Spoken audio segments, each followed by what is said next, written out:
বিধানসভা নির্বাচন তো একবার জোট নিয়ে যেভাবে চর্চা চলছে সেই হিসাবে এখন দেখতে পাচ্ছি যে কংগ্রেস একাই লড়বে বলছে, তাহলে কি সিপিএম আইএসএফ এনারা জোটে আসবে এবং হুমায়ুন এদেরকে সাথে জোট কি নিবে নাকি না কংগ্রেস ছাড়াই এরাই জোট করবে 26 বিধানসভা লড়বে?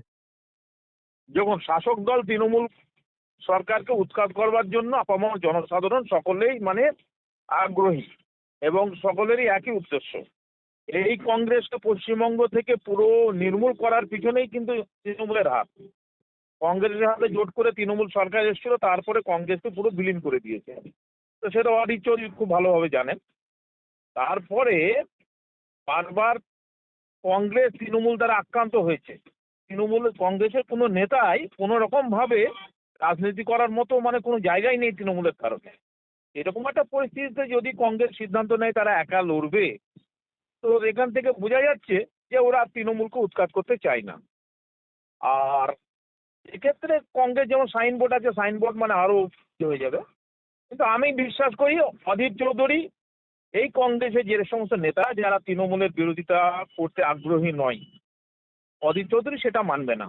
অধীর চৌধুরী মুর্শিদাবাদে সিপিএম আইএসএফ বা হুমায়ুন দলের সঙ্গে জোট করে যে লড়বে এবং মুর্শিদাবাদের একটা আলাদা রেজাল্ট হবে। মুর্শিদাবাদ আর মালদা ছাড়া তো কংগ্রেসের কোনো অস্তিত্ব কোনো জায়গায় নেই। আর বর্তমান কংগ্রেসের যিনি প্রেসিডেন্ট, উনি চাচ্ছেন যে তৃণমূলের সাথে জোট করে একটা দুটো সিট পেয়ে উনি এমএলএ হবেন, ওনার স্বপ্ন। তো এরকম একটা ব্যক্তিগত বৃহত্তর কথা এটা ভাবছে না। তো কংগ্রেস যদি এটা করে ভুল সিদ্ধান্ত নেবে। স্যার, সামনে 2026 বিধানসভা নির্বাচন, তার আগে দেখতে পাচ্ছি মুখ্যমন্ত্রী মমতা বন্দ্যোপাধ্যায় তিনি এসআইআর নিয়ে সেই এসআইআর নিয়ে তিনি কিন্তু সুপ্রিম কোর্টে হাজির হয়েছেন। এই নিয়ে আপনি কি বলবেন হঠাৎ সামনে নির্বাচনের আগে? দেখো, মমতা ব্যানার্জি উনি তো রাজনীতিবিদ। উনি এমন একটা মানুষের সামনে বিরাট একটা ভাবমূর্তি তৈরি করলেন, আমি সুপ্রিম কোর্টে গেলাম, সুপ্রিম কোর্টে হিয়ারিং করলাম। তো এখান দিয়ে কিছু হয় না। মানুষের আজকে দুর্নীতিতে পুরো পশ্চিমবঙ্গের প্রশাসনটা ভরে গেছে। যে পার্থ চট্টোপাধ্যায়ের বাড়িতে তার বাথরুমের দেওয়াল ভেঙে সেখানে কোটি কোটি টাকা পাওয়া যাচ্ছে, তার অবৈধ সম্পর্কের সঙ্গে সে লিপ্ত ছিল, তার কি জেল থেকে বেরিয়ে আসলো, তাকে কয়েকদিন আগে আবার আপনার একটা পদ দেওয়া হলো, বিধানসভা স্ট্যান্ডিং কমিটিতে ওনাকে ইনক্লুড করা হলো, অর্থাৎ ওকে অফার মানে গিফট দেওয়া হলো। তো এই সেই সেই তৃণমূল দল সেখানে আপনার ওই সুপ্রিম কোর্ট যাক আর যেখানে যাক, এটা মানুষের মধ্যে কোনো রেখাপাত করবে না। তবে হ্যাঁ, একটা বয়স্ক মহিলা তিনি এককভাবে আজকে সুপ্রিম কোর্টে দাঁড়িয়ে উনি সওয়াল করেছেন, এটা একটা প্রশংসনীয় একটা ব্যাপার। বাট তার সঙ্গে সঙ্গে যদি আমি সুপ্রিম কোর্টকে উইথ ডিপেস্ট রেসপেক্ট দিয়ে আমি বলছি, এই মমতা ব্যানার্জি আজ থেকে কয়েক সপ্তাহ আগে ওই সুপ্রিম কোর্টের চিফ জাস্টিস এবং জাস্টিসের সঙ্গে জলপাইগুড়ি সার্কিট বেঞ্চের উদ্বোধনের দিন রাজ্য সরকারের প্রোগ্রাম ছিল, ওখানে একসঙ্গে বসে ওনারা প্রোগ্রাম করেছে, একসঙ্গে খাওয়া দাওয়া করেছে, ওর সঙ্গে পূর্ব পরিচিত। এটা বাহাদুরি কোনো বড় ব্যাপার নয়। আর আলটিমেট রেজাল্টে কি হলো? কোনো রেজাল্টই হলো না।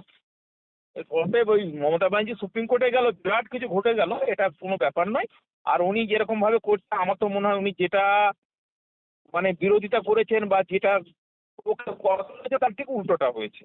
ওয়াক অফ অ্যামেন্ডমেন্ট বিলকে আনতে দেবেন না, ওয়াক অফ অ্যামেন্ডমেন্ট হলো। উনি বলে এসআইআর পশ্চিমবঙ্গে হতে দেবো না, এসআইআর হলো।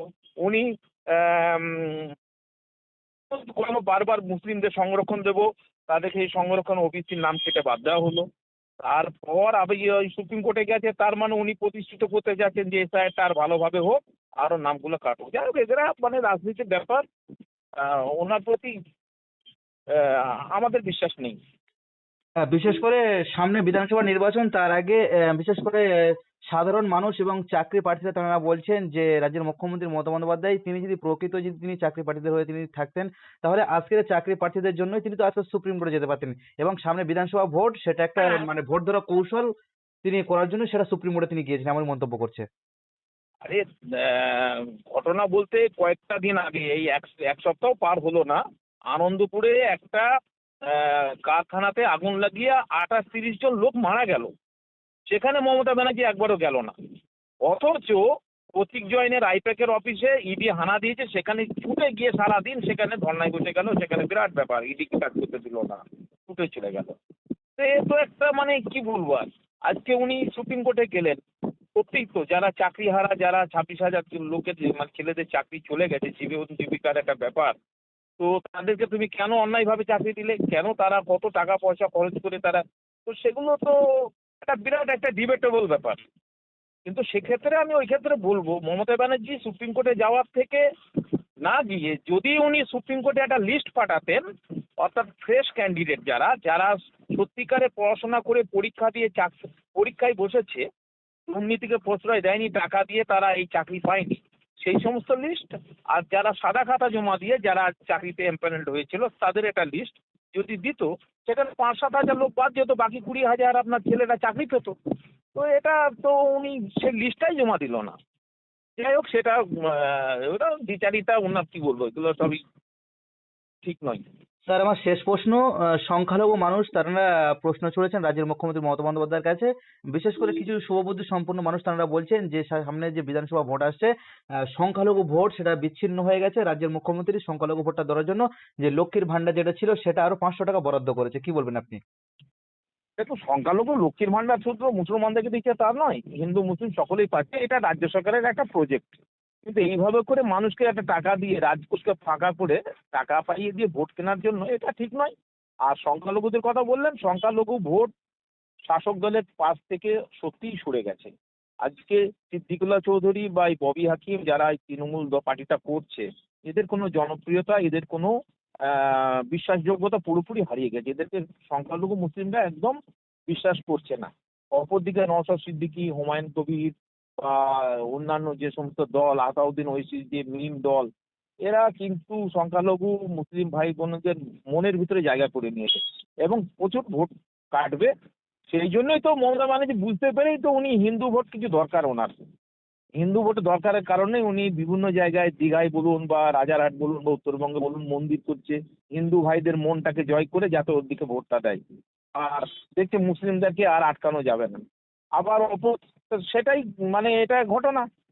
তো এইভাবে করে সংখ্যালঘুদের ভোট পাওয়া যায় না। আর এই লক্ষ্মী ভান্ডার 500 টাকা বাড়িয়েছে, তো 1,000-1,500 টাকায় একটা মা বোনদের হয়ে যাবে। তবে হ্যাঁ, কিছুটা কাজ হয়েছে। এটা তো সরকারের প্রজেক্ট, বিভিন্ন অন্যান্য জায়গায়ও আছে। এটা নতুনত্ব কিছু নয়। তাহলে স্যার, বিধানসভার আগে যদি সিপিএম, আইএসএফ অর্থাৎ মিম এবং জেইউপি যদি এরা মহাজোট করে তাহলে কি 26 বিধানসভার পরে কি উৎখাত হবে তৃণমূল বিজেপি মনে করেন? তৃণমূল সংখ্যাগরিষ্ঠতা পাবে না। সে তৃণমূল অনেক সিট কম পাবে এবং সেখানে একটা বিরাট ফ্যাক্টর এই ইয়েগুলো। আর বিজেপিও সংখ্যাগরিষ্ঠতা পাবে না।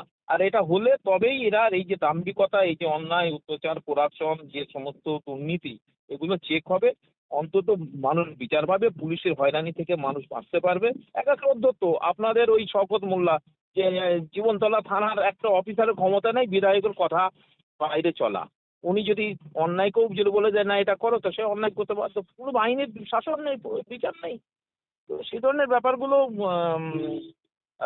এই সরকার না থাকাই ভালো। Thank you sir, thank you.